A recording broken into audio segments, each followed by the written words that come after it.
1월 24일 수요일 죄 없는 자가 돌로 치라는 제목으로 요한복음 7장 53에서 8장 12절의 말씀입니다. 사랑의 하나님 감사합니다. 오늘도 말씀 묵상의 시간을 주심에 감사합니다. 이 시간을 통하여서 하나님의 말씀이 들리고 복음이 들리기 원합니다. 구속사의 말씀이 깨달아질 수 있는 은혜를 주시옵소서. 오늘 주시는 이 말씀이 제게 주시는 하나님의 음성으로 들을 수 있도록 성령님 도와주시옵소서.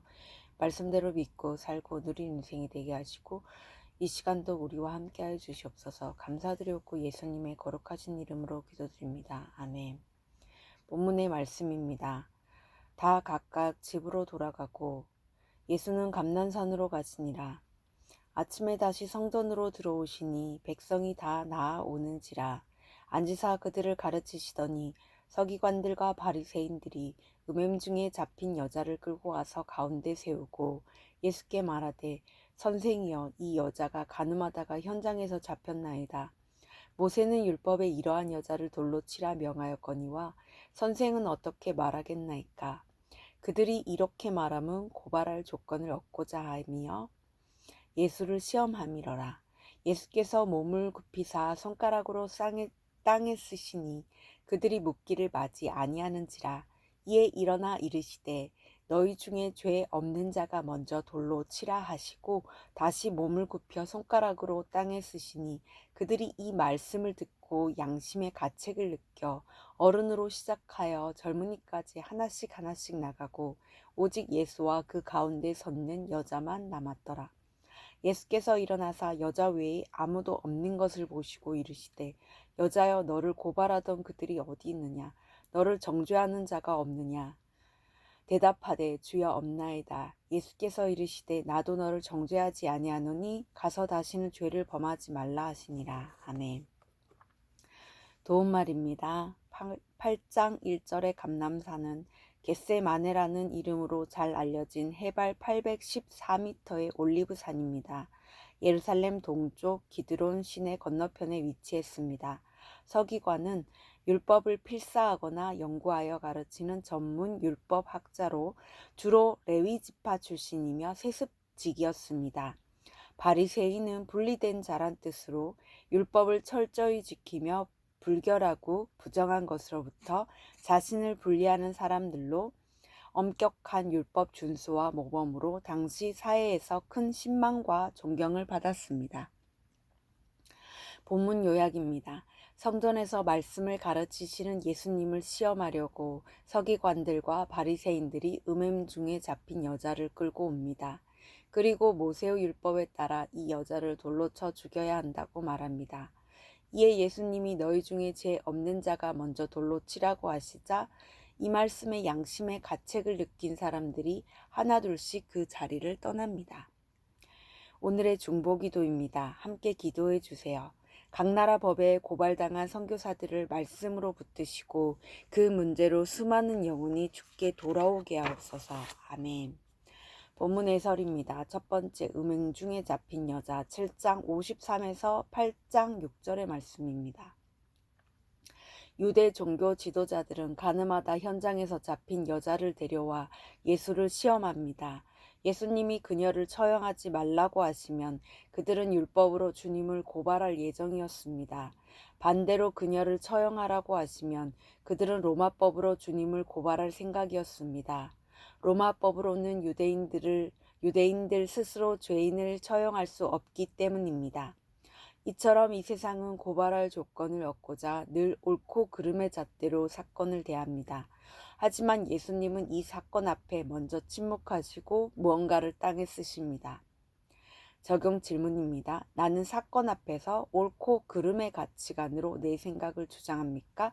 아니면 큐티책에 무언가를 씁니까? 두 번째, 말씀을 듣고 8장 7에서 9절의 내용입니다. 예수님은 이 사건이 옳고 그름으로 해결할 문제가 아님을 아셨습니다. 그래서 돌로 치라는 명령으로 율법을 지키시고 죄 없는 자가 먼저 돌로 치라는 요구로 고소자들 속에 있는 죄를 드러내십니다. 주의 말씀을 들을 때 나 역시 가늠한 여자와 다를 바 없는 죄인임을 깨닫게 됩니다. 진정한 문제 해결은 말씀을 듣고 내 죄를 깨닫는 데 있습니다. 돌을 들어 나도 죽고 남도 죽이는 상황에서 우리는 말씀을 들어야 살 수 있습니다. 이것이 우리를 구원하시는 주의 뜻입니다. 적용 질문입니다. 지금 나는 돌을 들어 누구를 심판하려 하고 있습니까? 세 번째, 너를 정죄하지 아니하노니 8장 10에서 11절의 내용입니다. 가늠한 여자를 정죄하며 예수를 시험하려 했던 사람들이 주님의 말씀을 듣고 죄책감이 들어 모두 자리를 떠납니다. 예수님은 홀로 남은 여자에게 나도 너를 정죄하지 않는다고 말씀하십니다.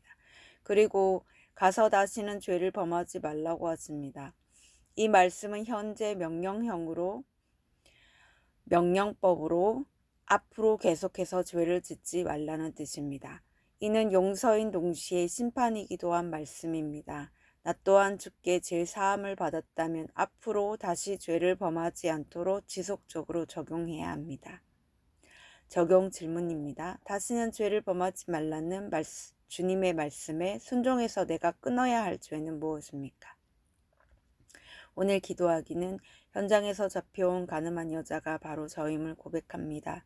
돌로 쳐서 죽임당해 마땅한 저를 정죄하지 않는다고 말씀해 주시니 감사합니다.